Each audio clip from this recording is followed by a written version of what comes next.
Comunidad inquieta, pronto espero tener una comunidad inquieta que sea súper fan de nosotros. Les damos la bienvenida, muchas gracias por estar acá presente. Nosotros contentos del cuarto capítulo. Hola Episodio. Consti, ¿cómo estás? Hola a la comunidad inquieta, me gusta ese concepto. Inquieta. Estamos en el cuarto capítulo, yo la verdad súper emocionado. Hoy día vamos a hablar de varias cositas. Estaría bueno como hacer un pequeño panorama de lo que se viene para que la gente se quede en la sintonía. Bueno, no sintonía, pero que vea el video completo. En la segunda sección vamos a tener una parte súper importante donde vamos a estar hablando de Quiriyuca. Tenemos una invitada, la Ale Castillo, que ella es parte de Salvemos Quiriyuca, fotógrafo, una persona de acá, de la zona, vecina, amiga. Alguien que tiene mucho por decir en cuanto al tema Quiriyuca, biodiversidad, así que está súper buena la segunda parte de este podcast, de este capítulo. Y ahora vamos a hablar de Recta Provincia. Y yo te quería comentar un poquito. Espérame. Ya, sí. Quiero darle otro inicio. A ver. Te pregunto, voy a partir con una pregunta. ¿Tú crees que las personas ciudadanas de nuestro país creen en los políticos? Yo creo que del 100%. Yo creo que mayoritariamente no. Yo creo que hay una crisis de representatividad de hace muchos años y que se va agudizando cada vez más. El 100%, ¿cuánto porcentaje crees tú que cree aún en los políticos? Un 20, 15. Ya, y ahora sí te pregunto, de nuestra ciudadanía, ¿cuántas personas crees tú que creen en la magia y en los brujos? Cerca de la mitad o un 40, para ponerlo es una así. Cifra mucho más alta, ¿verdad? Sí. Bueno, justamente, aunque usted no lo crea, probablemente sí lo crea, porque sea parte de ese 50% que sí cree en la magia y en la brujería, hay una revista científica que se dedica a hacer justamente este tipo como de encuestas o estudios. Oye, me encantan las encuestas. Me encantan las cifras. Sí, lo sé. Y finalmente, ciencia como medicina, como las ciencias sociales, etcétera, y hizo esta encuesta en donde en diferentes países se hace esta pregunta. ¿Usted cree en los políticos? Se da esta cifra. ¿Y usted cree en los brujos y en la magia? Y se da esta cifra. Oye, ¿y estuve muy lejos? Estuviste cerquísima, es lo mismo. El 52% de mirar. Oye, no miré el cuaderno, no tenía idea. Yo sentí que hiciste mucha trampa. Ya sabía yo, ¿no? No, por supuesto que no. No, fue así, pura deducción. Te lo juro. ¿Por qué? ¿Por qué lo juro, no juro. Aquí tú, como eres una persona de leyes, tengo que jurar.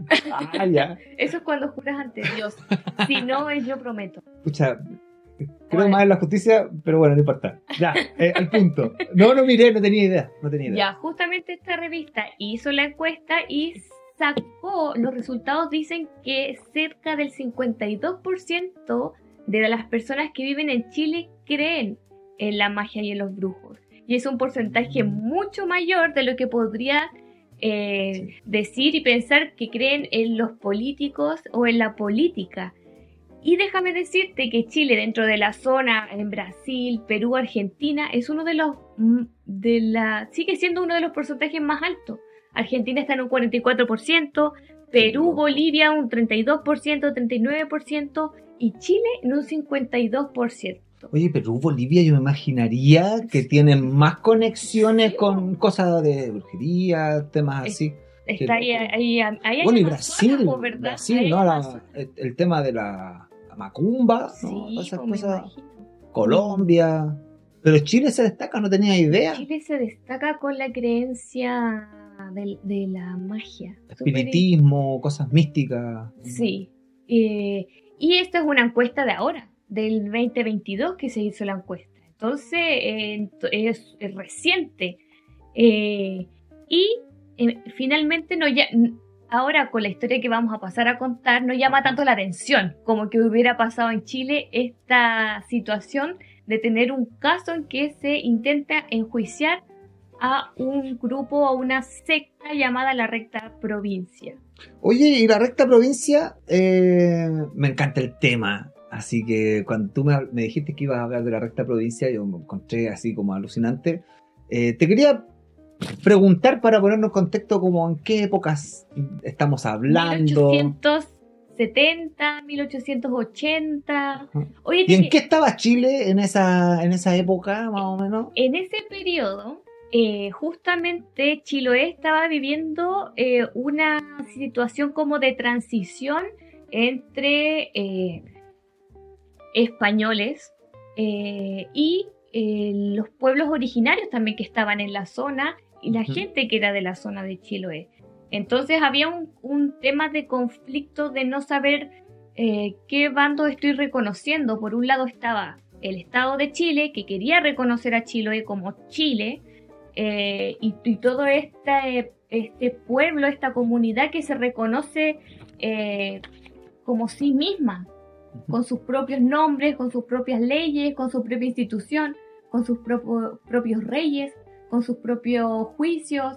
Entonces tenían una situación tan organizada que finalmente llega Chile y pensaron que iba a ser fácil, pero no, se encuentran con todo este aparataje funcionando de una manera ya tan estable que empezó a ser como difícil empezar a competir con temas de autoridad.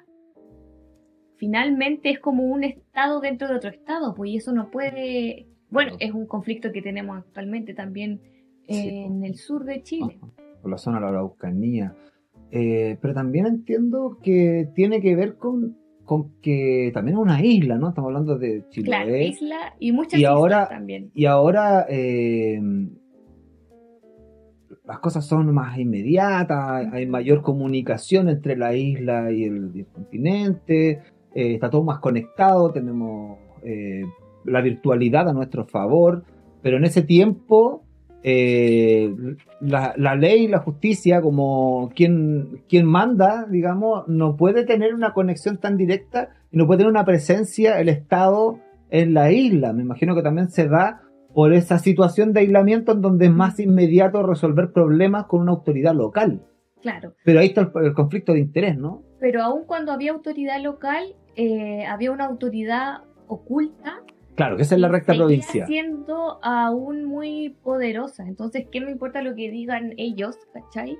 Si en verdad yo tengo a este hechicero, literalmente hechicero, con el que yo en verdad tengo que lidiar y con el que yo también me tengo que llevar bien, porque además la Recta Provincia se entiende que tuvo como una especie de transición respecto a su funcionamiento, porque es reconocida por una parte como una organización de resistencia a esta chilenización, digamos, pero también de educación mágica. No sé si tú conoces la forma en que se crea la Recta Provincia. ¿No? ¿Tienes conocimiento? Mira, hay un mito, hay como un mito detrás de cómo se crea. Resulta que viene un español a Chile y su nombre es, lo digo aquí, José Morales de Montero. José Morales de Montero llega a Chile diciendo ser un hechicero y planea llevarse indígenas de Chile a España. Cuando intenta como convencer a algunos indígenas no lo logra y finalmente llega a Chiloé. Y en Chiloé también intenta como nuevamente esto de empezar a buscar como la magia y se dice que se topa con una machi cuyo nombre es Chilpila o Chilpila, no sé cómo se dice la verdad. Y se cuenta el mito, la leyenda de que este hombre, este español, llega como a Chiloé y para sorprender a toda la población se transforma en una plaza, en un lobo marino. Otros dicen que fue una tonina, ¿sí? Una tonina. Así como también dentro de las declaraciones del juicio que se realizó en el Tribunal de Letras de Ancud, aparece también testimonios que dicen que también podía ser un palomo entre otros Sí, pues. animales. Pero resulta que la gente de O quizás fueron varias transformaciones. o más de una vez. Claro. Y resulta que se da cuenta que la gente no se sorprende. Ujú.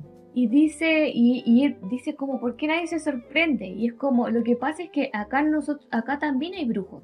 Claro. Ya hemos visto esto. Exacto. Y Y conocemos más. gente que puede transformarse en animales, ¿cachai? Ujú. Y él queda como, es como, bueno, muéstrenmelo. Y en una supuesta lucha como de poderes mágicos, llega en alguna oportunidad dentro de esta historia esta Machi, quien le demuestra su poder controlando el mar. Y se supone que este español tenía su embarcación como flotando en el mar de Chiloé, Claro. y la Machi logró que la embarcación tocara suelo y que luego volviera a elevarse. Como... Prácticamente abrir las aguas como, Exacto. como un Moisés, Exacto. una versión chilota de Justamente. Moisés. Y ante esta situación, el Montero decide regalarle a la Machi un libro. Un libro que yo siento que es como una especie de grimorio, que no sé si sabes lo que es un grimorio, que es como una especie como de Libro de hechicería, de brujería. claro, Sí. como un diario. Como el libro de las artes. Yo diría que es como más personal, porque yo misma podría tener un grimorio, tú puedes tener uno. Sí, no, pero digo el concepto. Es el libro que él le regala, ¿no? Ah, Es el libro de las artes. De las artes, Ujú. sí, justamente. Pero por eso pienso a lo mejor una especie de grimorio en el sentido de que enseñaba como magia. Y si enseña magia, enseña rituales, creo yo, no sé. Claro. En ese sentido pienso que podría ser una especie de grimorio. Y a partir de este libro se estudia, se mezclan los conocimientos previos con los conocimientos que otorga este libro, y se empieza a crear como esta especie de institución en la que tú te gradúas de brujo o de hechicero. Y tú tienes que ir y aprender de este libro, y te enseñan y tienes que pasar ciertas pruebas, como por ejemplo desbautizarte. Claro. Ujú. Porque a todos los agarraban, los bautizaban, y ellos tenían que desbautizarse por 40 noches bajo una cascada de agua, y para poder volver a purificarse y poder bautizarse como Claro. hechiceros o indígenas, de hecho, decía Ujú. el libro. Es muy, muy interesante. Claro, es que también en estos libros, o estos testimonios de época, recogen testimonio con un sesgo tremendo. También. O sea, uno se pone a leer y es como súper, un lenguaje súper duro, como totalmente inadecuado a las lógicas actuales. Entonces, no sé, para ellos casi que decir indio es sinónimo de decir brujo, y con una como una carga así súper negativa. Claro, Es casi justamente. insultante. Decirte indio es como casi insultante. Claro, pues justamente todas las creencias que tenían los indígenas acá jugaron un poco a favor y en contra, porque los españoles veían en los indígenas a su demonio, a su diablo. De hecho, acá Claro. no existían las apariciones del diablo. Uh-huh. No existían los términos de que algo esté endemoniado.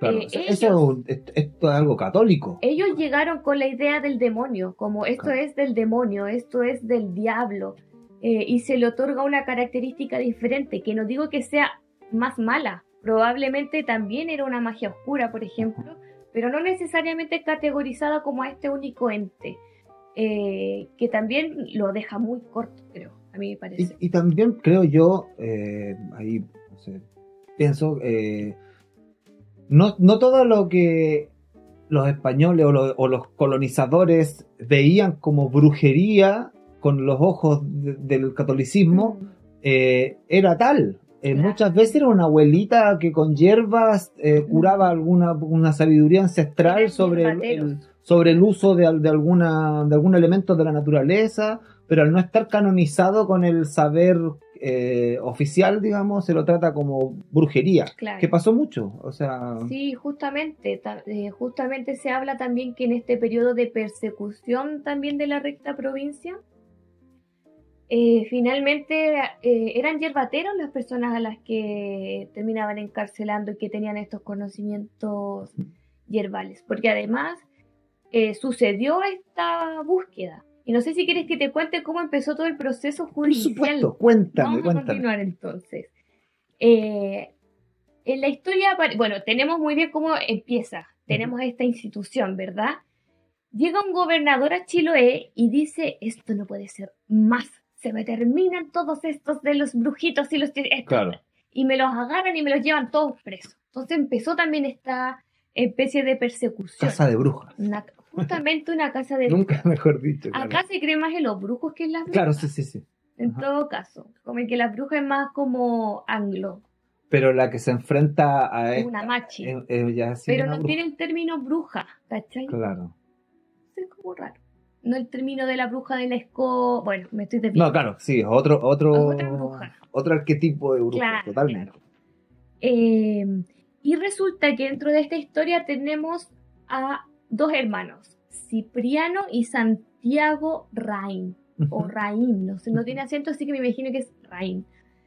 Estos hermanos llegan a la cárcel. ¿Por qué? Por matar a un personaje llamado Neto. Creo que es el apellido Neto. Netor. Sí. Andrés Netor. Andrés Netor. Bueno, y justamente estos hermanos se organizan para hacerle una emboscada y en esta emboscada lo asesinan. Aparece, me da mucha risa porque dice como que se agarran a bofetadas, dice la declaración, se caen al suelo, se levantan, agarran los cuchillos, así los dos, así a cuchillazos y se empiezan a apuñalar y no sé qué, hasta que uno agarra al otro y lo degolla. ¿Y por qué lo degolla?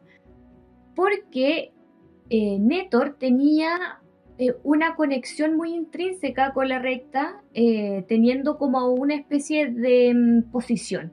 Una posición importante. Y tenía la capacidad de poder maldecir. Bueno, ellos lo creían. Tenemos que pensar en eso. Sí. Ellos creían en esto. Más allá de si esto fuera verdad o no, que no podemos comprobarlo. Estas son las declaraciones de decir, esta persona me amenazaba y me torturaba de esta forma y ellos hacían su voluntad. Sí, tal cual. Que más allá de las creencias personales, cuando uno es testigo de estas historias, el contexto de la historia es cómo impacta en una sociedad que ve esto como una realidad, como algo que realmente está presente. Claro. Y uno podrá venir con una mente escéptica. Yo personalmente soy bastante escéptico en general, aunque me apasionan estos temas. No me considero que esté dentro de ese 50% que decía al principio de que... ¿Sí? No, yo estoy del otro lado, soy como muy mente científicista, ¿cachai? ¿No crees en las brujas? Pero me apasionan esos temas, me gustan mucho. O sea, como que estoy muy interesado escuchando las historias de penas y de brujos, pero no sé de la parte que se conecta o que cree en esas cosas. Pero al punto en el que voy es que el contexto de esta historia es una población, una mayoría, una sociedad que ve esto como una realidad. Entonces, para efectos prácticos, esto es real, es como un hecho histórico, como también la historia se entremezcla con estos testimonios que desde un punto de vista científico son difíciles de creer, pero que sin embargo están asentados en la memoria de Chiloé. Claro, y están escritos, y eso es lo importante. Y están escritos. Y que de hecho, tú estás hablando, sentencia judicial. Para que la gente lo sepa, de este libro que se llama Los Brujos de Chiloé. Oye, célebre me hizo un regalo. Proceso del juzgado de Ancud, declaraciones de los reos. Me lo mandó la Consti y me dice, estoy estudiando esto, yo le hice este librito, así en la impresión. Eso. Pero quería recomendarle a la gente, este libro está disponible gratis en PDF en la estupenda página de la Memoria Chilena. Memoria Chilena. Que es increíble, la Memoria Chilena tiene una biblioteca increíble de literatura chilena. Yo lo encuentro así como, ya que estamos hablando de esto, la Memoria Chilena, la página del sitio de Memoria Chilena, y el sitio de la Onda Media, donde hay documentales, fundamental. Así yo creo que es dos grandes aportes. Recomendación. Dos grandes aportes que hay de material chileno gratis. Bueno. Así que Memoria Chilena, librito hermoso. Datazo. Sí, pues justamente, y aquí también tiene mucho esto que ver que te decía que hay como una especie de cambio de la recta provincia, porque nace como esta especie de estudio, se le da esta característica también de resistencia que pudo ser, porque finalmente sí eran una resistencia a la chilenización, y igual daban protección, pero en algún punto se cree que se expandió tanto que también empezó a corromperse. Y también empezó a haber corrupción entre las personas y se metió la plata y se metió el dinero y generaba malestar en la sociedad en algunos puntos, digamos. Entonces, estos hermanos eran una de estas personas que, bueno, yo no sé su vida personal, no sé quiénes eran, digamos en su vida diaria, no sé. Claro. Pero el asunto es que, por ejemplo, daban a entender cosas como que Nétor les decía que no, oye, no, cuidadito con ir a no sé dónde porque allá vas a morir. Y él no iba, ¿cachai? Como Claro, generaba una influencia muy, fuerte. muy grande. Uh-huh. Y lo tenían prácticamente amenazado de muerte, porque era como que constantemente le estaba presagiando como que Claro. en algún momento él le decía, los diablos te van a llevar, el diablo te va a llevar. Y en esta situación como de amedrentamiento fue que dijeron, ya, pues, ¿por qué no nos deshacemos de él? Porque en verdad ambos hermanos estaban como en esta situación. Los hermanos Raín. Es muy buena la historia. Es buena, Sí. súper buena. Es digna de un libro. De hecho, hay un libro que está Sergio Fritz, libro La Recta Provincia. Claro, porque este librito son las declaraciones de época. De hecho, está escrito en español antiguo. Sí, sin X. Sin X, sin Y, todo con I latina, ¿no? Es súper bonito como meterse en ese lenguaje. Claro, son las declaraciones. Aquí no hay alguien contándote esta historia. Pues este libro entiendo que sí, ¿no? El de Sergio Fritz. Sí, debe ser una historia más como un relato histórico.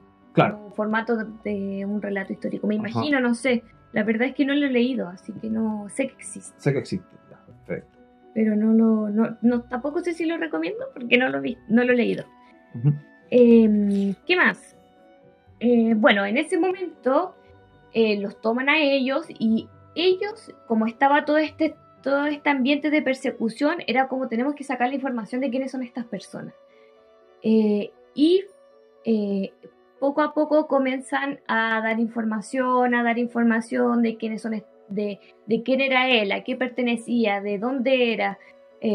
Se daban conexiones con alguien más, lo iban a buscar, le volvían a pedir declaraciones, que daban más declaraciones, y entre esas hay unas fantasías, pero en este libro que estaba mostrando recién, por ejemplo, que existe una supuesta casa secreta que está enterrada en la tierra en donde está este libro mágico, o que se encuentra en la cueva, mira, si tiene hasta nombre la cueva en el que está,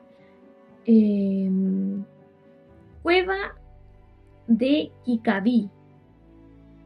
La cueva de Kikabi, supuestamente en esa cueva además viven dos seres mágicos, que son el Ibunchi y el Chivato, que es una especie de hombre que está desnudo, anciano, con pelo en todo el cuerpo, y un chivato que es el típico ser con patas de cabra. Uh-huh. Y Cipriano y Santiago hablan de conocidos que iban a alimentar a las bestias y que solo comían carne de cordero y les llevaban la carne. Entonces eran como relatos muy cercanos o que eran de público conocimiento. Uh-huh. Es como que esto se sabe, como esto pasa, ¿sabes? Claro.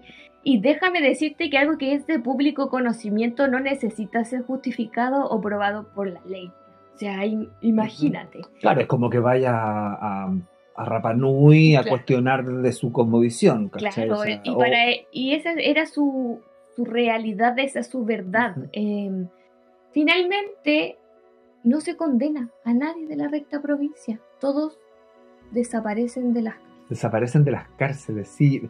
Hay también relatos de que el juzgado donde se está llevando a cabo su causa se incendia de manera misteriosa. También, sí, ¿no? Sí, hay un incendio también ahí asociado. Y finalmente... Y esto de que los apresan, disculpa, los brujos y después no están, desaparecen de la celda. Sí, también es muy raro, es muy mágico. Es hermoso. O sea, es hermoso como relato, me parece. También como relato, porque más allá de si hubiera sido por magia o no que salieron de esas celdas, tuvieron el poder suficiente para que alguien los sacara de ahí. Claro, claro, tiene una épica gigante. Hay un relato también, que yo no me sé los detalles, de uno de estos brujos que enjuician y que le dicen así como, demuéstranos que eres brujo, así como, haz algo de brujo o te matamos. Ajá. El tipo, obviamente, que decir, no, yo no soy un brujo, no puedo hacer nada, pero al final tanta la presión que el tipo se pone a levitar. Sí, sí, tengo esa historia aquí. Oye, ¿y viste la película de Raúl Ruiz? No, no he visto la película. Bueno, para las personas, y te aprovecho de comentar a ti, para las personas que nos están viendo, quiero hacer una recomendación rápida, mientras buscáis la información de este personaje. Raúl Ruiz, el gran director de cine chileno, hizo, no sé en qué año, pero esto debe haber sido hace unos 10, 12 años atrás, una serie de televisión que se llama La Recta Provincia. Son 4 capítulos de aproximadamente 50 minutos. Se dieron en TVN en esos años. Actúa la Bélgica Castro, que es una gran actriz chilena, leyenda. Aparece en pantalla Ángel Parra, tocando guitarrón, cantando décimas. Es una maravilla, es una película en 4 partes. De hecho, se la puede encontrar en YouTube. La vamos a dejar en comentario de este video para que quien la quiera buscar la hacen clic, porque la encontré en YouTube, así como completa, dura como 2 horas y media, vale la pena verla, es una joyita del cine chileno, y es una de las grandes obras de Raúl Ruiz, como en su época madura, y se llama La Recta Provincia. Creo que muchos la vieron porque para la pasada por TVN. Ah, qué bueno. Yo ahí la vi en su momento. Sí. ¿Encontraste el dato? Zapata, el brujo Zapata. El brujo Zapata. Sí. Justamente, era como ya te vamos a llevar a no sé dónde y era como una detención, entonces iban, en este caso iban militares, decía, y le decían como, ya dinos si eres brujo, y él dijo, no, pues cómo les voy a decir que soy brujo porque si no me van a llevar, y ahí justamente lo amenazan de muerte, o me lo pruebas o te matamos, y se dice que se eleva incluso más alto que la iglesia que estaba, porque sucedió frente a una iglesia. Y ahí ante el pánico le disparan y cae muerto. Y se dice el mito, la leyenda, y que su cadáver al enterrarlo le pusieron incluso piedras encima del miedo de que se elevara en la noche porque de verdad creían como en su poder. Sí, no, está muy, muy intenso. Y finalmente tampoco había un tipo penal que pudiera como adentrarse, no existe tampoco actualmente alguien que diga como yo te condeno por ser brujo. Claro. En ese momento el tipo penal sería algo parecido como a la asociación ilícita, como algún grupo que tiene intenciones delictuales, y como que por eso le intentaron pasar. Claro, o quizá en otra época hubiese sido, no sé, simplemente herejía. También. En un estado más ligado a la lógica católica. De hecho, los tomaron y finalmente los torturaban, se enfermaban en las celdas. No fue como no creo que hubiera habido realmente un debido proceso detrás de todo esto. Por supuesto. Finalmente era una excusa para poder llegar a Chiloé, finalmente. Claro, estamos hablando también de un grupo que, más allá de los detalles fascinantes que tienen, es un grupo de resistencia. Un grupo localista, y el Estado interviniendo. Es como uno mira un poco la historia de Rapa Nui, es para llorar a gritos. Otra isla, ¿no? Sí. Pero también es el Estado chileno pasando por encima. Primero los otros invasores.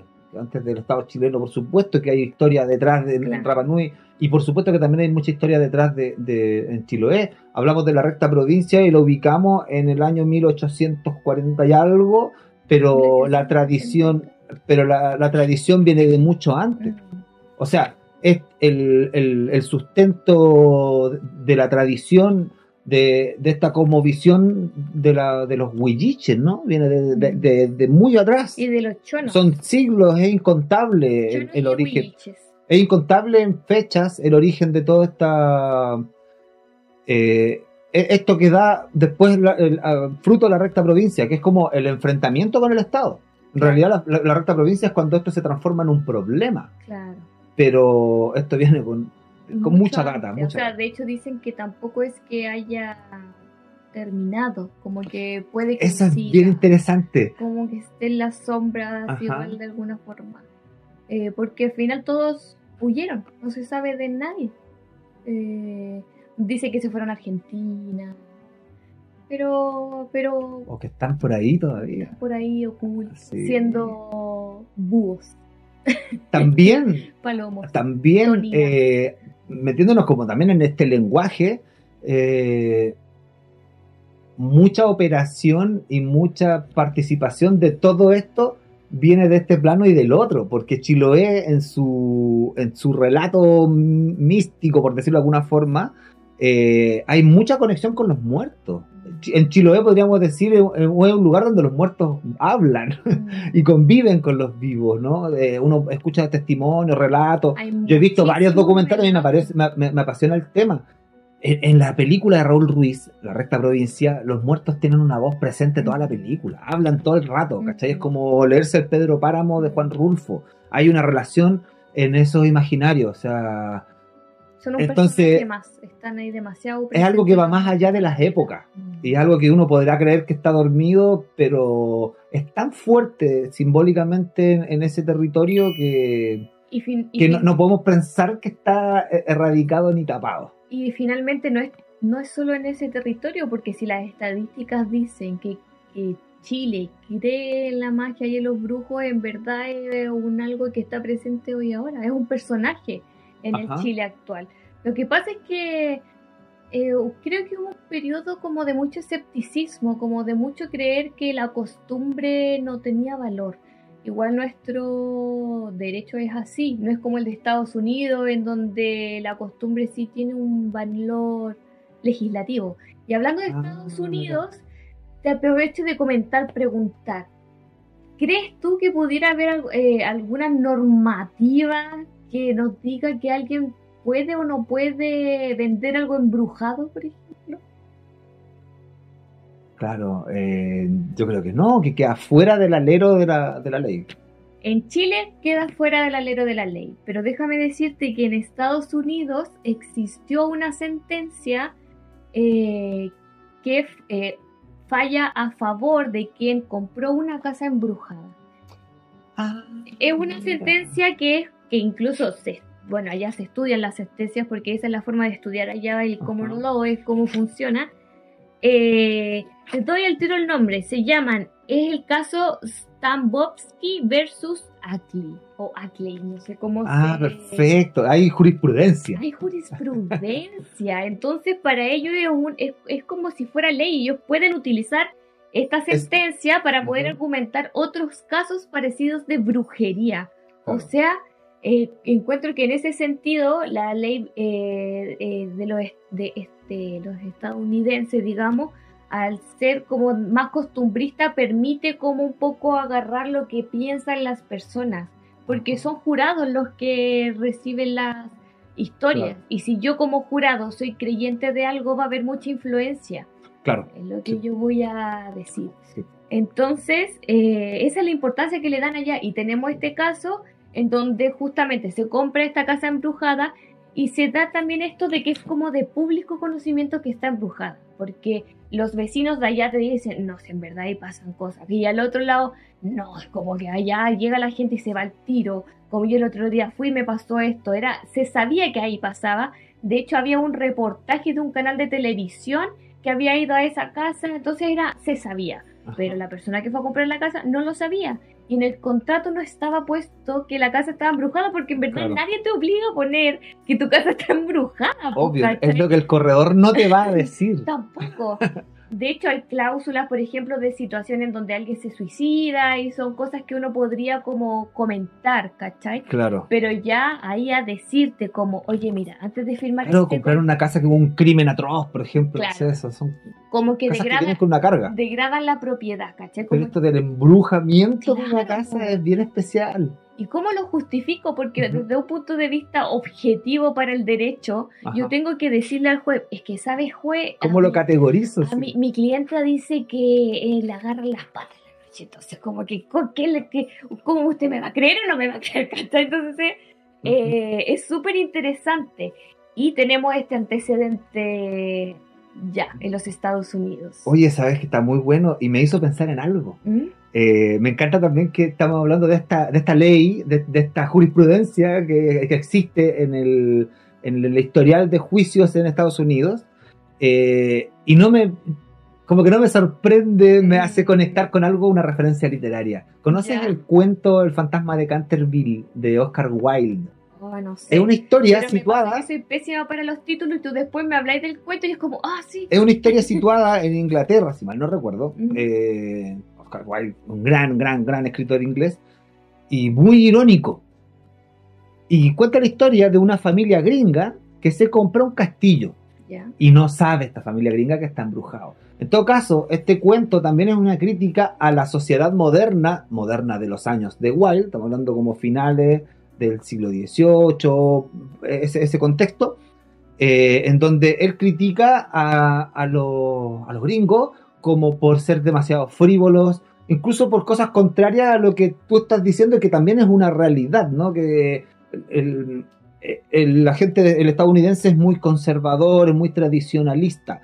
En este caso, Oscar Wilde está haciendo una crítica del gringo superficial, ¿cachai? Que como que no pesca nada, como la mentalidad del gringo de shopping, aunque le estamos hablando de una época muy anterior al fenómeno shopping.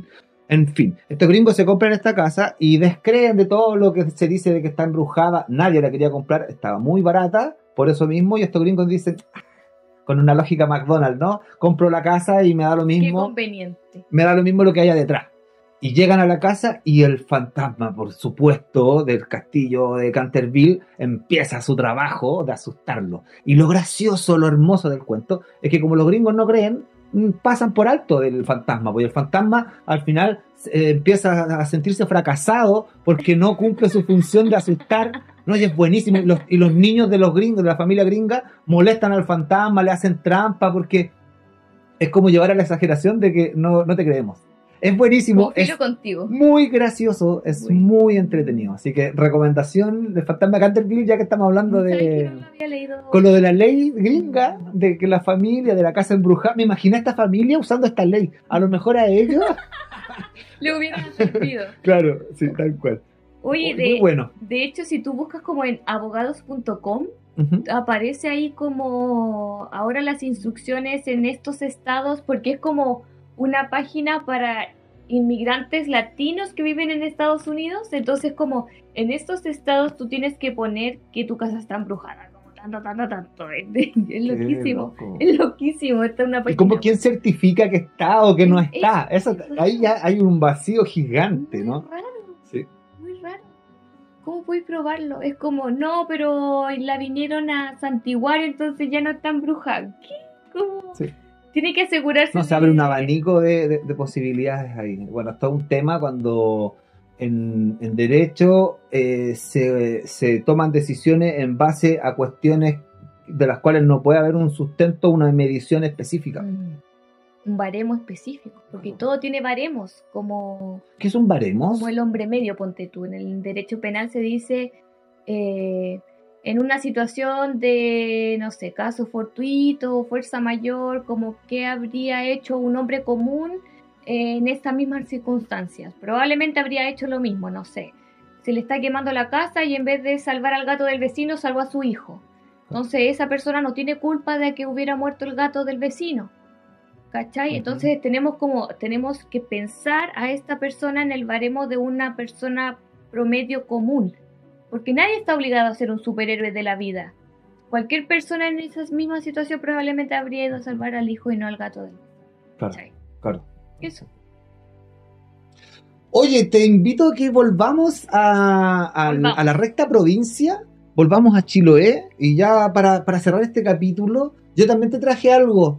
Cuando me contaste de la recta provincia pensé en varias cosas, en lo que ya recomendamos de Raúl Ruiz, y pensé especialmente en un cuento de un escritor orconino, buenísimo, Omar Valdivieso, que firma sus libros como Teobaldo Belis. Él tiene varios libros publicados, varios.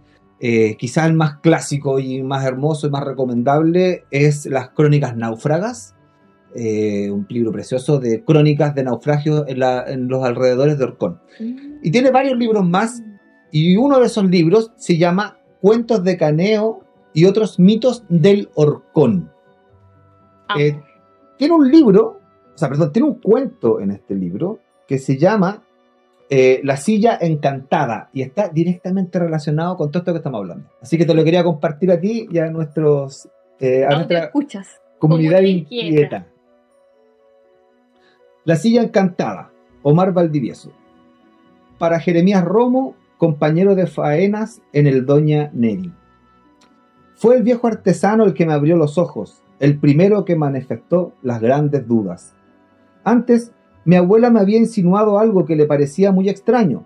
Eso fue hace muchos años, pero no fue nada definitorio ni concluyente.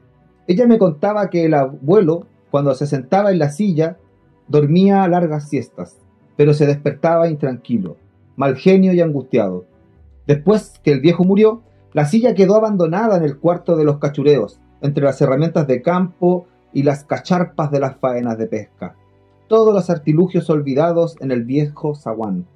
Poco a poco fueron desapareciendo, las pedían prestadas y no las devolvían, o simplemente el que pasaba por el amplio patio trasero bastaba que abriera el portón de madera sin cierre y sacara el artefacto que necesitara para usar o para vender. Fue una tarde de vacaciones en que visité ese viejo galpón de tablas horizontales donde el sol entraba a raudales en su total plenitud por las ranuras naturales de la madera o por las junturas de dos tablas tan viejas como la covacha. Me preocupé de las arañas y de los ratones de cola larga, pues según decían, son peligrosos para la salud.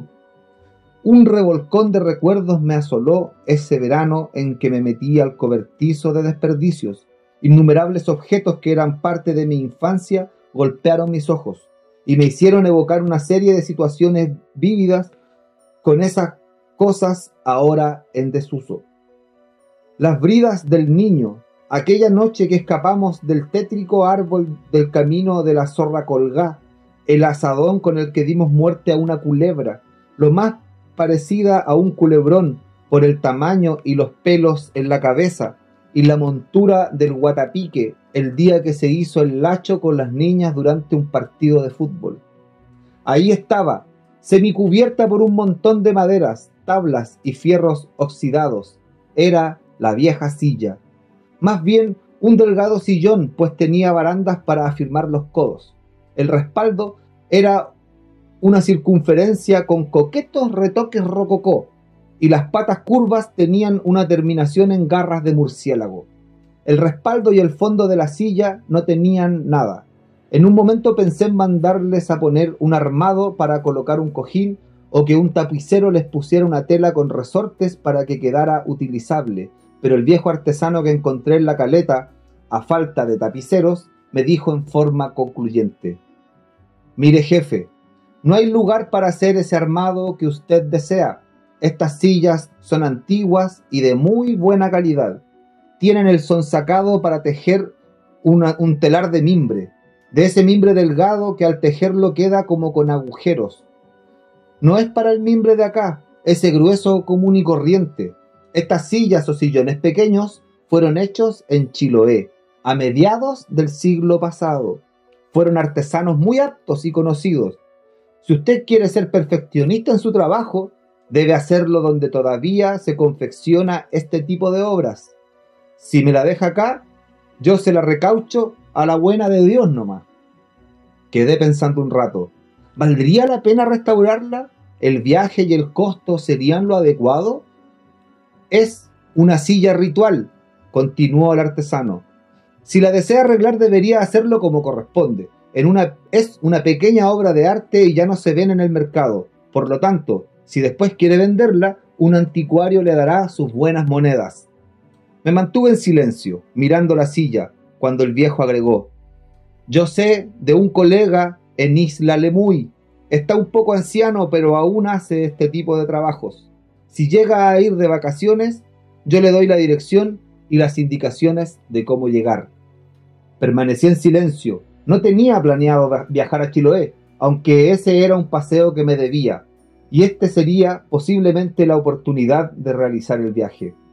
Fue en ese momento que el viejo me dio el golpe final diciendo: «Mire, jefe, para mí sería re fácil pegarle un par de clavos y encajar una lona, pero creo que la idea es que usted restaure esta pequeña obra maestra como se debe.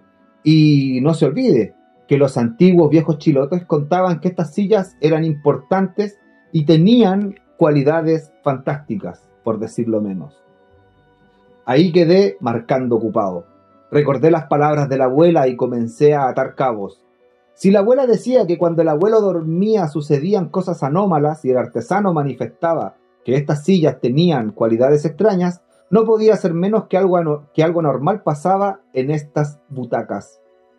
Eso me decidió a concretar una salida. En las siguientes vacaciones, siguiendo las indicaciones del viejo, emprendí la travesía al viejo, asombroso y mítico Chiloé. Agarré a mi vieja, la silla en cuestión, unas pocas monedas, los metí en el auto, un antiguo station wagon y me las mandé para el archipiélago mágico. Fueron varias horas de aburrido manejar, pero descansando en varias paradas, el viaje resultó algo más placentero. Al otro día estábamos en Pargua, esperando el ferry para cruzar el canal Chacao, y así pasar a la iglesia grande de Chiloé. Paramos en Castro y de allí nos fuimos a tomar el transbordador para ir a Puqueldón. Las indicaciones del viejo eran ir primero a Ichuac, pero nadie sabía nada de restauradores de silla, así que seguimos camino a Lincay. Aquí tampoco había noción de ese trabajo. Tuvimos que volver a Puqueldón para que de ahí partir a Aldachildo, pero nada. Luego a Puchilco. En ese lugar una viejita nos informó que camino a Liucura parece que hay alguien que se dedica a estas cosas raras. Y se fue como asustada, sin agregar nada más. Entre lengas, líquenes, coigües, helechos, gigantescas nalcas, matorrales, digüeñes, suaves colinas, frondosos bosques y una notoria marea baja que dejaba ver la panza sucia de grandes embarcaciones, llegamos a un desolado lugar pleno de niebla llamado de Tif. Una hermosa iglesia era la reina del lugar. Esperamos encontrar a alguien, pero al parecer estaban deshabitadas las cercanías. En un ranchito al costado de la capilla preguntamos por el restaurador. No sé si estará trabajando aún, dijo el hombrecito cuestionado.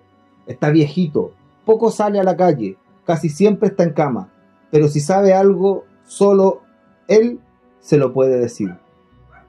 El hombre nos condujo a una humilde rancha, después de caminar una larga playa, llena de desperdicios marinos, boyas, vetas, cajas. Cargando la silla llegamos a donde estaba el viejo sorbiendo la bombilla de un mate, una calabaza propia de la zona. El viejo era un artesano octogenario, físicamente imposibilitado pero tremendamente lúcido. Amigo, le dijimos, venimos de Orcón con el dato que solo usted puede restaurar una silla antigua. Tráigala, nos dijo, así podemos verla. Mi señora fue a buscarla a la puerta, donde la habíamos dejado, mientras yo oteaba curiosamente el entorno. Era una cabaña llena de cuadros y cosas autóctonas colgando de las paredes. De una cocina chilota emanaba un exquisito calor, mientras una tetera hervía eternamente sobre ella.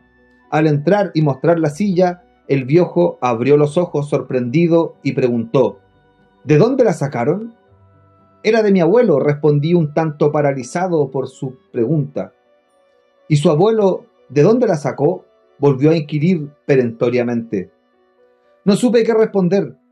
Desde que tengo uso de razón la he visto en casa, dije dubitativamente, por decir algo. Este sillín desapareció en la época de la guerra, dijo el viejo como recordando algo. ¿Qué guerra?, me atreví a preguntar. El Estado chileno le declaró la guerra a la recta provincia, me respondió cabizbajo. ¿Y qué es la recta provincia?, inquirí extrañado. El viejo se sintió incómodo, miró para todos lados y me dijo en un susurro, lo que le voy a decir es muy reservado, pues aún hay vestigios de lo que fue. La recta provincia era un gobierno mágico paralelo al Estado oficial, una especie de régimen monárquico secreto que operaba desde las sombras. Tenía un rey llamado de la recta provincia. Era el principal brujo y hechicero de la isla Caucahue. Había algo así como una policía secreta, apoyada en curanderos, brujos aprendices, hechiceros, meicas y machis mujeres, que al contrario de la sociedad civilizada podían alcanzar la más alta espiritualidad. ¿Y era verdad todo eso que yo creí eran leyendas?, pregunté un tanto angustiado. Todo eso que usted ha escuchado en corillos, a media voz, a la luz de un brasero, es totalmente cierto.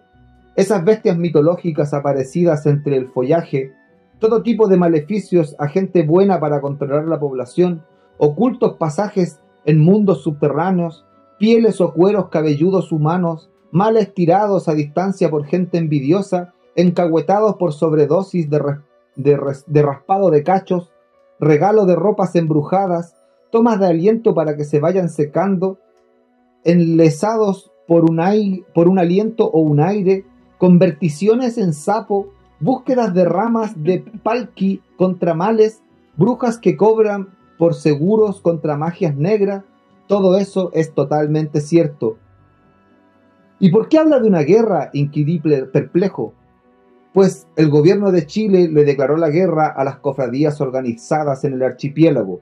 Hubo una cacería de brujos, asesinatos y fusilamientos masivos, pero si bien lograron que la organización desapareciera de la superficie, no lograron que dejara de funcionar en forma clandestina. ¿Y mi silla? ¿Qué tiene que ver con todo este embrollo?, razoné asombrado. El sillín que usted trae era nuestro. Fue robado en la época que se construyó el tendido ferroviario. Ese tren de juguete, de trocha angosta que pasaba por entre los bosques de nuestra agreste topografía. Fue eso, o tal vez fue sustraído de la mayoría, cerca de las cuevas de Kikaví, donde estaba por algún soldado que actuó en esa represión, o por algún obrero ferroviario que trabajó en la construcción de la línea férrea. ¿Y qué importancia tiene una silla?, terminé de preguntar atónito. Estos sillines son ceremoniales. Se usaban cuando el aprendiz se consolidaba como brujo real. Ellos se adormecen en los sillines y salen usando sus embrujos recién aprendidos con cuerpo de pájaros. Son brujitos voladores que en forma de queltehues, teroteros, salen a sobrevolar las casas y los campos, practicando incluso de día, me respondió calmadamente. Y no te olvides, lo más importante, agregó, que todo esto tipificado de brujería se afianzó en la comunidad porque se convirtió en una forma de resistencia pasiva contra el invasor español y su religión dominadora, y también contra el represor chileno, un choque cultural contra todo lo que nos quería invadir en ideas y conciencias, para que nuestro espíritu no comenzara a desaparecer. ¿Y entonces qué hago con ella?, inquirí desesperado. Déjela acá, me respondió. Yo sabré cómo hacerla llegar a su lugar de origen, pues con seguridad pertenecía al penúltimo rey de la Casa Grande. Diciendo esto, tomó la silla, la llevó hacia el interior dando por terminada la conversación. Antes de cerrar la puerta, me gritó desde lejos. Y no olvides que nunca estuviste por aquí y que jamás trajiste un sillín a este lugar. Es lo mejor, por tu seguridad. Con mi mujer caminamos de regreso por la larga playa, en total desolación. Nunca nos imaginamos que ese viaje de vacaciones para restaurar una simple silla terminaría en este tipo de conocimientos. Razón tenía mi abuela cuando decía que el abuelo al dormir en la silla despertaba angustiado. Quizás en qué viajes aéreos con forma de pájaro estuvo envuelto. Olvidándonos del asunto, nos dedicamos a pasear por Chiloé y sus pueblos. Nos tocaron 7 días de sol radiante, conociendo las iglesias con esos barcos que se cuelgan de los techos. Según la leyenda, son los sobrevivientes de un naufragio quienes hacen esos votos marineros. Paseamos por todos los rincones de la isla, muy lejos de sus entresijos y misterios. Llegados a Orcón, traté de encontrar al viejo artesano. Sospechaba que algo sabía, pues fue él quien me mandó para Chiloé, con todo tipo de datos, pero no lo pude ubicar. Sus vecinos dijeron que se había ido hacía muchos años. Llegué a la conclusión que el viejo había sido el instrumento mandatado por los brujos chilotes para devolver un artilugio perdido, que para ellos era de suma importancia histórica y ritual.